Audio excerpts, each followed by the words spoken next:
بسم اللہ الرحمن الرحیم۔ السلام علیکم ورحمۃ اللہ وبرکاتہ۔ میرے بھائیوں اور بہنوں، ذکر بہت بڑی عبادت ہے۔ اللہ تعالیٰ نے زندگی کا سکون، اطمینان اپنے ذکر میں رکھا ہے۔ ذکر کی بہت ساری اقسام ہیں، لیکن حدیث میں سب سے افضل ذکر لا الہ الا اللہ کو بتایا گیا ہے۔ حضرت موسیٰ علیہ السلام کوہ طور پر گئے۔ انہوں نے سوچا آج میں اللہ تعالیٰ سے کسی خاص ذکر اور کسی خاص عمل کے بارے میں پوچھوں گا۔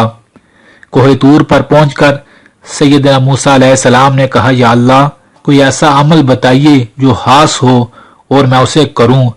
اللہ تعالیٰ نے فرمایا، اے موسیٰ، آپ پڑھا کریں لا الہ الا اللہ۔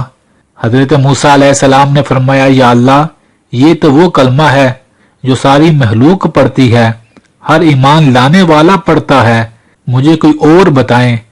تو پھر اللہ تعالیٰ نے فرمایا، اے میرے پیغمبر موسیٰ، اگر ساتوں زمینوں اور ساتوں آسمانوں کو ایک پلڑے میں رکھ دیا جائے اور دوسرے پلڑے میں لا الہ الا اللہ کو رکھ دیا جائے تو لا الہ الا اللہ اس عملوں والے پلڑے کو بھاری کر دے گا۔ سبحان اللہ۔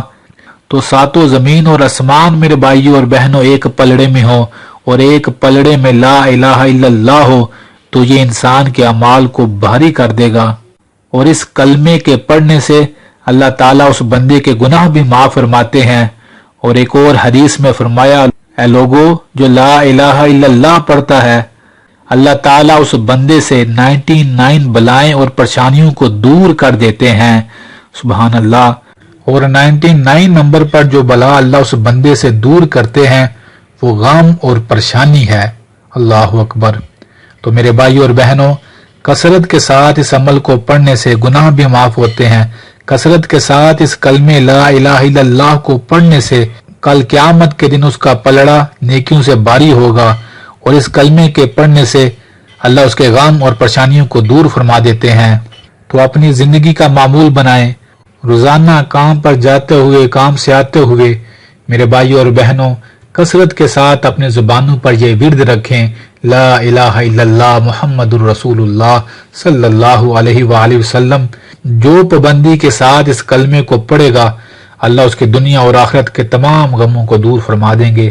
اللہ سے دعا ہے اللہ ہمیں کثرت کے ساتھ اس ورد کو پڑھنے کی توفیق عطا فرمائے، آمین۔